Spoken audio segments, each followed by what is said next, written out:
হচ্ছে বিয়ে করে আমি শ্বশুর বাড়িতে নেই, আমি জেলখানায় পড়ে আছি। মা বাবা আমাকে এখানে কি দেখে যে বিয়ে দিয়েছিল কেই জানে।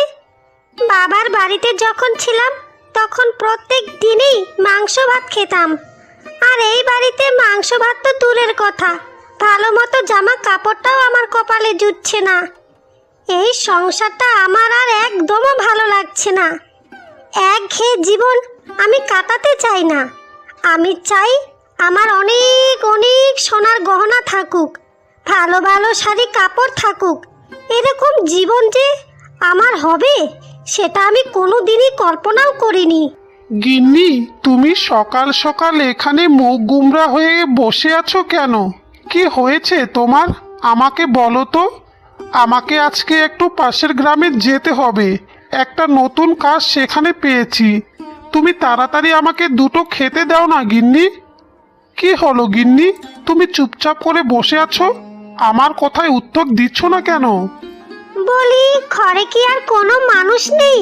তোমার মাই তো ঘরে আছে, তাকে গিয়ে বলোই না যে তোমাকে দুটো খেতে দিতে।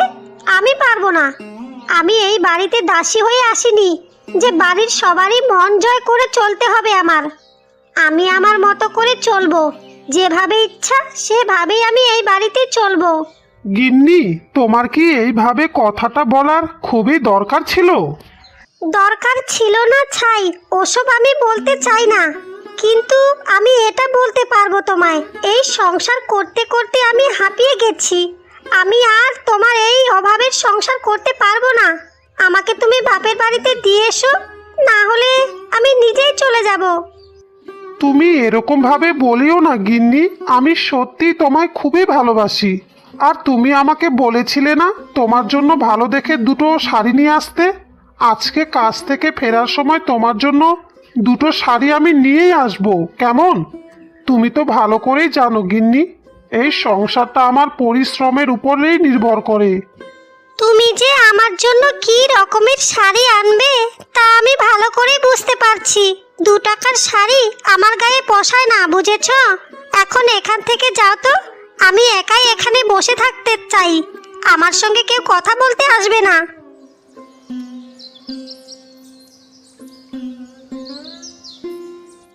খোকা, তোর সাথে আমার কিছু গুরুত্বপূর্ণ কথা আছে।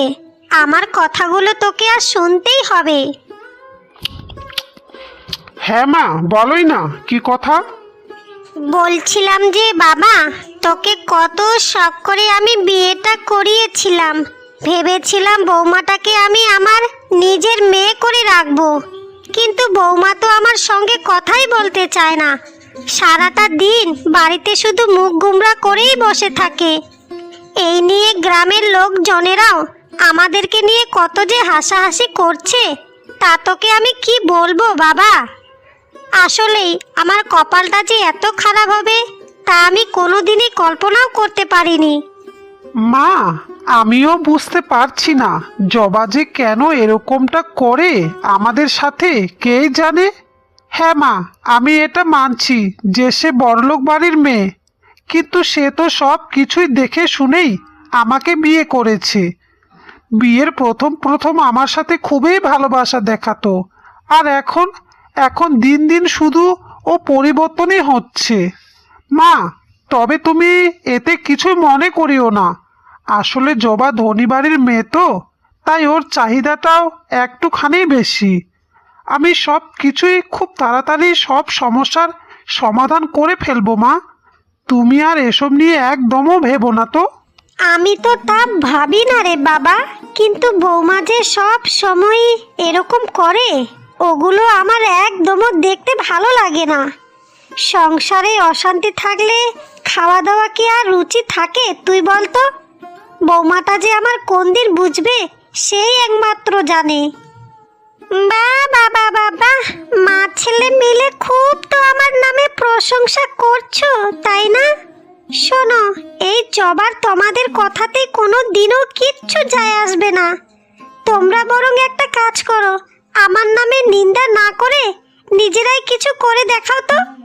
এরকম একটা ফালতু পরিবার আমি আমার জীবনে কোনো দিনই দেখিনি। বৌমা, তুমি আমাদের ভুল বুঝছো মা। তোমার নামে আমরা কিছুই বলি না গো। আর আমার ছেলেটাও তোমার নামে কিছুই বলেনি রে মা।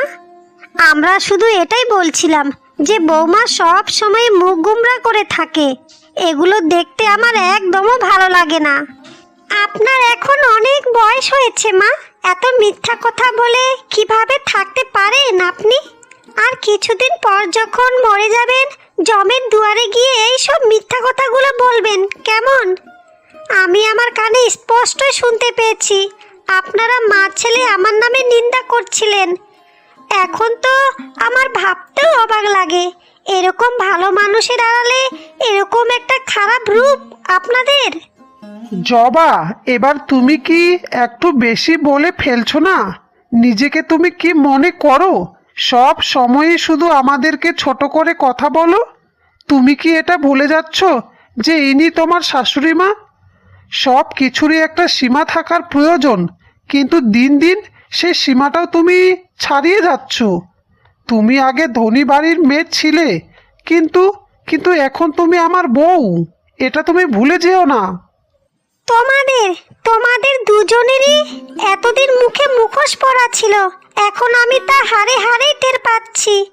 তুমি তোমার মায়ের সাথে থাকলে একরকম আচার আচরণ আমার সাথে করো, আর মায়ের আড়ালে আরেক রকম আচরণ করো। তোমার এই বুদ্ধি আমি এবার খুব ভালো মতনই বুঝতে পেরেছি। তাহলে তুমিও এটা শুনে রাখো, তোমার এই কথাগুলোর জবাব আমি খুব তাড়াতাড়ি তোমায় দেব। বৌমা, তুমি আমার ছেলেটার কথায় তুমি কিছু মনে করিও না মা, ও একটু রাগী স্বভাবের। তোমাকে কি থেকে কি বলেছে তার জন্য তুমি কিছু মনে করিও না মা। তুমি এবার তোমার মুখটা বন্ধ করো বুড়ি, ছেলের কথায় তোমাকে আর আদিক্ষেতা আমায় দেখাতে হবে না। আমি সময় আসলে তোমাদের সাথে কথা বলবো, এখন ছোট লোকের মতো কথা বলে আমার কথাগুলো আমি নষ্ট করব না।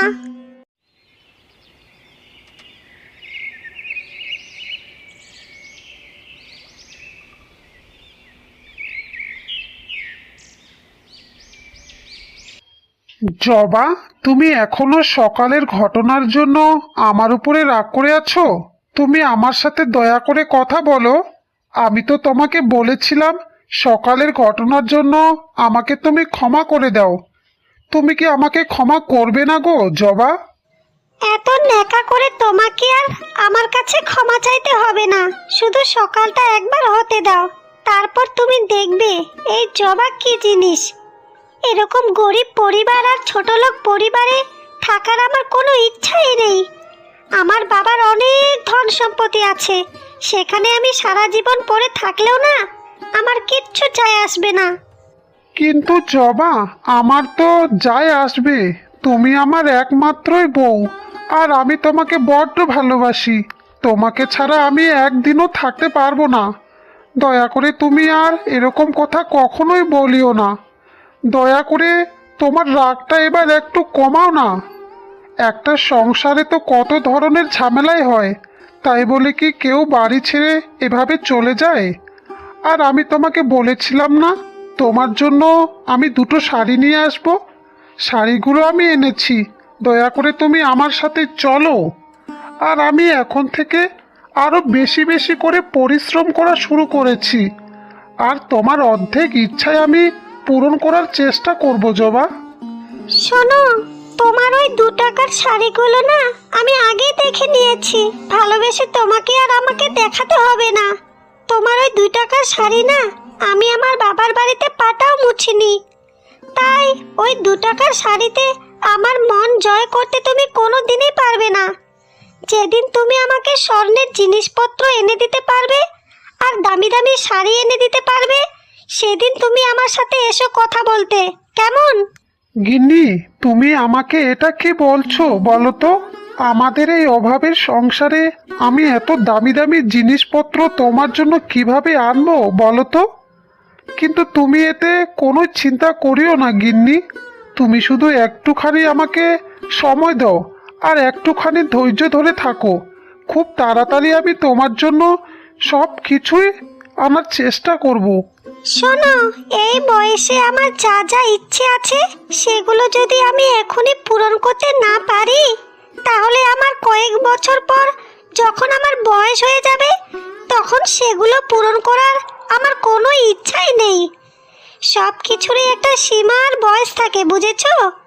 আর আমি বা তোমার সাথে এত কথা বলছি কেন? তোমার সাথে তো আমার এত কথা বলার কোনোই দরকারই নেই। গিন্নি, তুমি দয়া করে তোমার মাথাটা এবার একটু ঠান্ডা করো গিন্নি। আমার যে আর কিছুই ভালো লাগছে না। তোমার কিছুই ভালো লাগছে না তো আমি কি করব? আমি কি তোমার সাথে মরে যাব নাকি? আমি বাবার বাড়িতে গিয়ে আবারও আমার জীবনটাকে সুন্দর করে সাজাবো, বুঝেছো? তুমি তোমার মতো থাকো আর আমি আমার মতো থাকবো।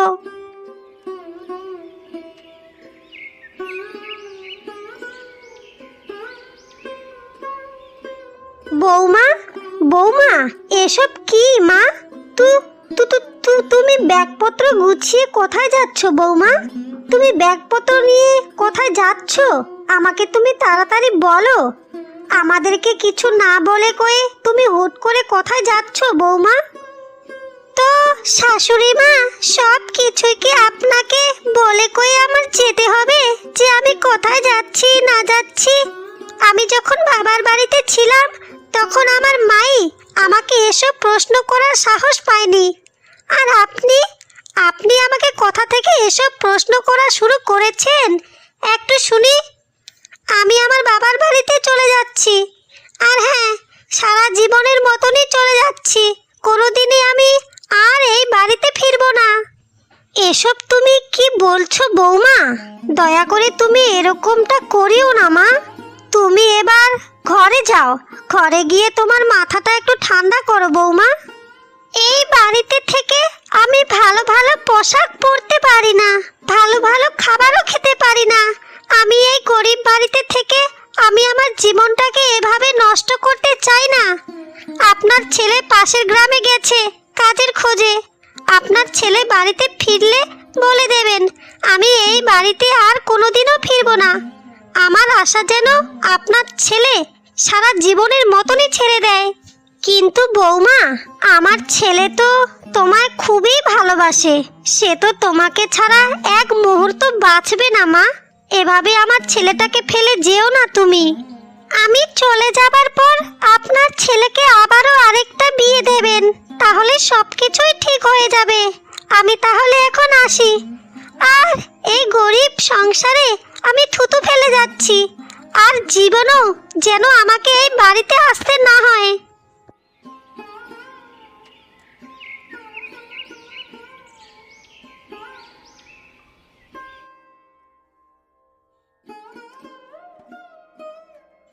তুই এটা কি করলি রে জবা?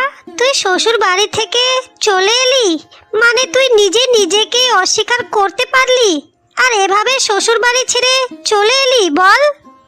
মা, তোমরা আমাকে সৎ ছেলের সাথে বিয়ে দিয়েছিলে তাই না?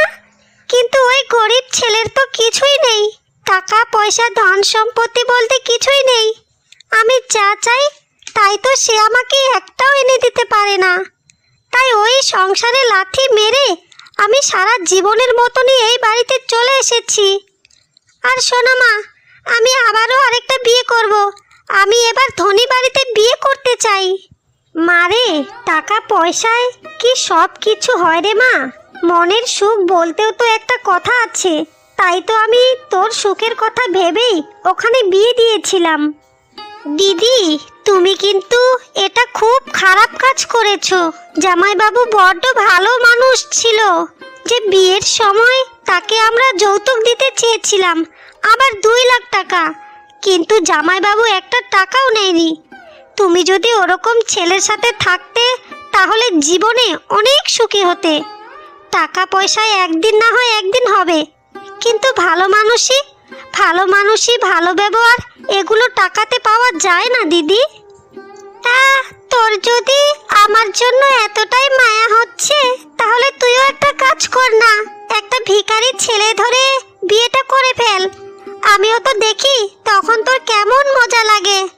শোনো মা, যেই বাড়িতে আমি একবার থুতু ফেলে দিয়েছি সেই থুতু মাটি আমি আর তুলতে চাই না। আমি তোমাদেরকে যেটা বলছি সেটাই তোমরা করবে, এটাই আমার শেষ কথা। একটা কোটিপতি ঘরের ছেলে দেখে আমাকে আবারও বিয়ে দেবে, বুঝেছো? ঠিক আছে জবা, তুই যেটাই বলছিস আমি সেটাই করার চেষ্টা করব। তবে এইখানে যদি তোর একবার ভুল হয় তাহলে তুই তোর জীবনেও আর কোনো দিনে এই ভুলটা শুধরাতে পারবি না রে মা। এটা তোকে আমি বারবার করে বলছি। টাকা পয়সাতে আসল সুখ নেই, টাকা পয়সাতে আসল সুখ নেই বলেই তোকে আমি ওখানে বিয়ে দিয়েছিলাম, যেন তুই সুখে থাকতে পারিস। বুঝবে দিদি, বুঝবে। ওরকম ছেলে তুমি তোমার 7 জন্মও আর পাবে না। ওরকম ভালো ছেলে তুমি এই গ্রামে কেন 5-6টা গ্রাম খুঁজলেও তুমি পাবে না। যাই হোক, তোমার মনের শান্তি হচ্ছে সব থেকে বড় কথা। তোর না আমাকে এত জ্ঞান দিতে আর হবে না। তুই ছোট আছিস, ছোটর মতনই থাক। আর আমার ব্যাগটা ঘরের ভিতরে নিয়ে যা, আর আমার এই ছেঁড়া ফাটা কাপড়গুলো পাল্টানোর ব্যবস্থা কর। আমার ঘরে যে কাপড়গুলো আছে ওগুলো বের কর, ওগুলোই আমি এখন থেকে পরবো।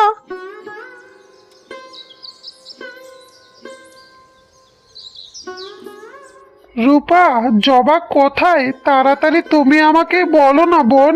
জবা এখনো কেন বাড়িতে যাচ্ছে না? জবাকে গিয়ে তুমি বলো না বোন, আমি ওকে নিতে এসেছি। বলো না বোন, আর ওকে আমার সাথে একটুখানি দেখাও করতে বলো। আমি যে তাকে ছাড়া বাঁচতে পারবো না বোন। জামাই বাবু, আমাকে ক্ষমা করবেন। আসলে দিদি আর আপনার সাথে সংসার করতে চায় না। সে নিজে নিজেকেই গুটিয়ে দিয়েছে আর আমাদেরকে বলেছে আপনার সাথে যদি আমরা দেখা করতে বলি তাহলে নাকি ও মরে যাবে। এখানে আমরা আপনার জন্য আর কিছু করতে পারছি না জামাই বাবু। দিদি যে কেমন করে এতটা পাষাণ হলো, আর বড় কথা হচ্ছে তার লোভে চোখ একেবারে ঝলমল করছে। ওকে তুমি গিয়ে একবার বলো না বোন, আমি ওর জন্য স্বর্ণের গহনা বানিয়ে এনেছি, ভালো ভালো শাড়িও কিনে এনেছি। আমার সঙ্গে একটুখানি দেখা করতে, আমার সাথে আমার বাড়িতে ফিরে যেতে। তাকে ছাড়া যে আমার সংসারটা একেবারে ধ্বংস হয়ে যাচ্ছে। আপনি যাই বলেন না কেন জামাই বাবু, আর কোনোই লাভ হবে না। দিদি তো আপনার কথা সহ্যই করতে পারেন না। আপনার বরং এটাই ভালো হয়, দিদিকে ভুলে গিয়ে আপনি আরেকটা নতুন বিয়ে করে সুখে সংসার করুন।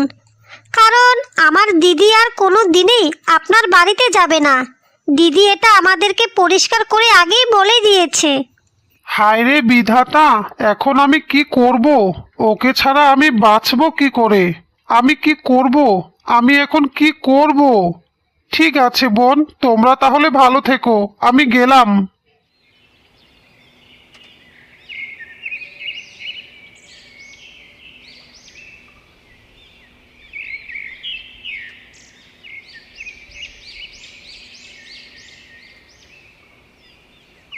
জবা, তুই আমাকে বলেছিলিস না তোর জন্য ধনী বাড়ির ছেলে দেখতে? আমি তোর জন্য ধনী বাড়ির পাত্র পেয়েছি। তুই যদি রাজি থাকিস তাহলে বিয়ের কথা এগোতে পারি। আরে মা, তাই নাকি মা? তাহলে তো খুবই ভালো খবর। আমার মনের আশা এক এক করে এবার পূরণ করব। আগে তো আমি কিছু করতে পারিনি। তোমরা ওরকম একটা ভিখারি ছেলের সাথে আমাকে বিয়ে দিয়েছিলে। এখন দেখবে যে তোমাদের জবা কতটা সুখে থাকে শ্বশুর বাড়িতে। শোনো মা, তোমরা বরং তাড়াতাড়ি বিয়ের তোড়জোড় শুরু করে দাও। আমার তো ভাবতেও অবাক লাগে যে তুই আমার পেটের মেয়ে। আমার মেয়েগুলো তো এরকম হবার কথাই ছিল না। এত লোভ, এত অহংকার। যাই হোক, তবে আমরা এটাই মনে করি যার মন যেখানে টানে সেখানেই তাকে যেতে দেওয়া উচিত। আমার ওই ভিখারি শাশুড়িটার মতো তুমিও এখন ভাষণ দেওয়া শুরু করেছো? ওসব ভাষণ আমার কাছে বলে তোমার কোনোই লাভ নেই মা। তোমাকে আমি যেটা করতে বলেছি তুমি শুধু সেটাই করো। যেখানে টাকা পয়সা ধন দৌলত আছে সেখানে আমি পরিস্থিতি যেমনই হোক না কেন আমি মানিয়ে নিতে পারবো, বুঝেছো? ঠিক আছে, তাহলে কথাবার্তা বলে আগামী সপ্তাহে তোর বিয়েটা করানোর ব্যবস্থা করছি আমি। ঠিক আছে মা, ঠিক আছে।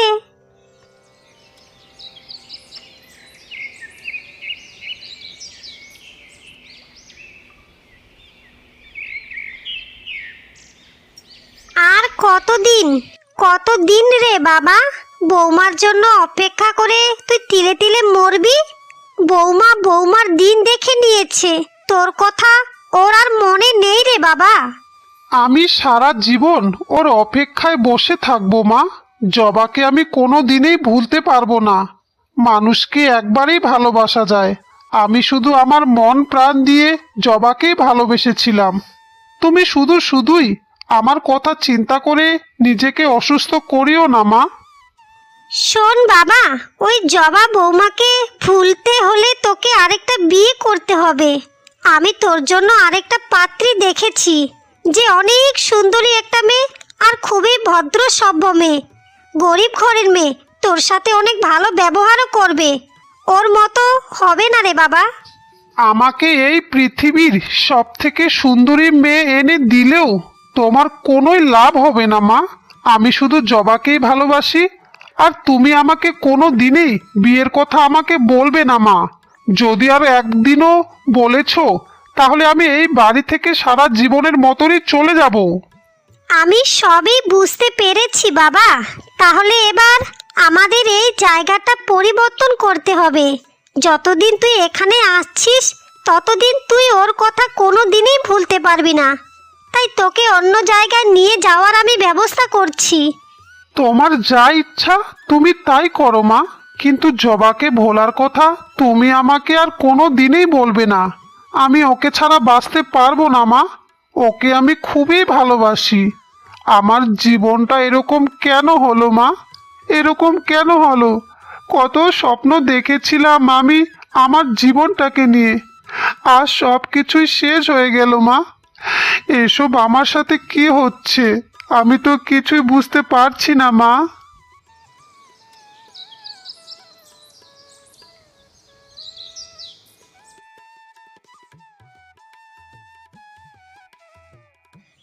অবশেষে অবশেষে আমি আমার স্বপ্নের রাজ্যে রাজ করতে চলে এসেছি। এবার আমার জীবনটা সার্থক হয়ে গেছে। আমি সবসময় যেটা চাইতাম সেটাই আজকে আমার হয়েছে। আমি এরকম একটা পরিবার আর এরকম একটা বাড়িতে থাকা সব সময় চিন্তা ভাবনা করতাম। এরকম দামি শাড়ি, দামি দামি স্বর্ণের গহনা এই বাড়িতে শুধু সারাদিন পরে আমি বেড়াবো আর ঘুরবো, এই আশায় আমি কত স্বপ্ন দেখেছিলাম। আজকে আমার আশার স্বপ্ন সব কিছুই সত্যি হলো। কত কুৎসিত আর ময়লা গরিব বাড়িতে আমার বিয়ে হয়েছিল আগে। ওই বাড়িতে কেমন জানি আমার গাটা ঘিন ঘিন করছিল। ছি ছি ছি ছি। এত লাফালাফি করার কি আছে এখানে? তোমার কি মনে হয় তোমাকে আমি বিয়ে করে এনেছি বলে তুমি কি পার পেয়ে যাবে? আজ থেকে এই সংসারের কাজকর্ম তুমি একার হাতে সব কিছুই করবে। বাড়িতে 4-5টা কাজের লোক ছিল, আমি তাদেরকে সবাইকে তাড়িয়ে দিয়েছি। এভাবে যদি আমার বাড়িতে তুমি থাকতে চাও তাহলে থাকবে, না হলে তোমাকে আমি এই বাড়ি থেকে ঘাড় ধাক্কা দিয়ে বার করে দেব। শুধুই সেজে গুজে ঘুরে বেড়ালে তোমার এই বাড়িতে চলবে না, বুঝেছো? আর আমার আগেরও 3টা বউ ছিল, তাদেরকে আমি এক এক করে তাড়িয়ে দিয়েছি। তাই তুমি এখন এই বাড়িতে যা করবে খুব সাবধানে কাজ করবে। মানে 3টা বউ মানে? আপনার না আগে শুধু একটাই বিয়ে হয়েছিল? তাহলে আমাকে আপনি মিথ্যা কথা বলেই আমাকে বিয়ে করেছিলেন? আপনি এতটা মিথ্যাবাদী! ছি ছি ছি ছি। হ্যাঁ, বিয়ে মানে বিয়ে, 3টা হোক বা 12টা হোক। তুমিও তো আগে বিয়ে করেছিলে, তাহলে এখন এত ভাব দেখাচ্ছ যে যেন তুমি একটাও বিয়ে করনি। আর শোনো, তোমার বাবাকে কাল সকালে গিয়ে বলবে আমার জন্য যেন 50,000 টাকা নিয়ে আসে। আমার ব্যবসার কাজে লাগাতে হবে। আর তোমাকে যে গহনাগুলো আমি দিলাম ওগুলো খুলে আমার কাছে তুমি দিয়ে দাও। ওগুলো বিক্রি করে আমি আমার ব্যবসার কাজে লাগাবো। আর ওগুলো সব আমার আগের বউয়েদের গহনা। তুমি কি এবার পাগল টাগল হয়ে গেলে নাকি? এসব তুমি কি বলছো? আমার গহনাগুলো তোমাকে দেব মানে? এগুলো দিয়েই তো তুমি আমাকে বিয়ে করেছিলে, আবার তুমি এগুলো ফেরত চাইছো? বিয়ে আমার হলো না একদিন মাত্র, আর আমি আমি এই গহনাগুলো দেব না, বুঝেছো? দেব না মানে দেব না। দিবি না তো দিবি না? দাঁড়া, কালকেই তোকে আমি ডিভোর্স দেওয়ার ব্যবস্থা করছি। তোকে কালই আমি ডিভোর্স দেব, তারপরে তোর সব গহনা নিয়েই তোকে এই বাড়ি থেকে ঘাড় ধাক্কা দিয়ে আমি বের করে দেব। তখন তুই কোথায় গিয়ে মরবি, মর।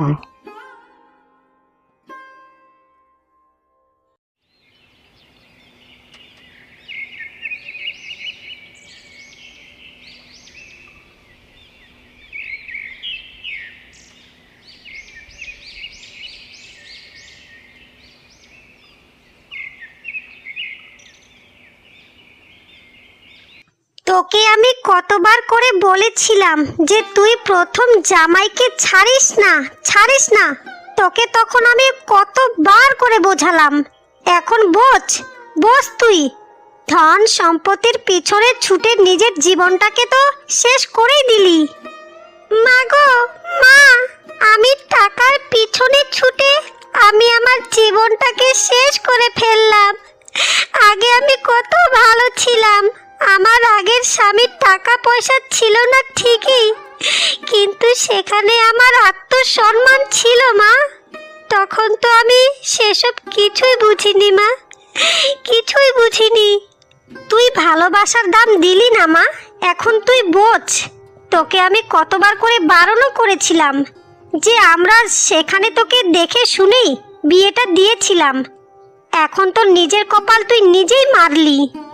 আমার যে এবার সব কিছুই শেষ হয়ে গেল মা, সব কিছুই শেষ হয়ে গেল।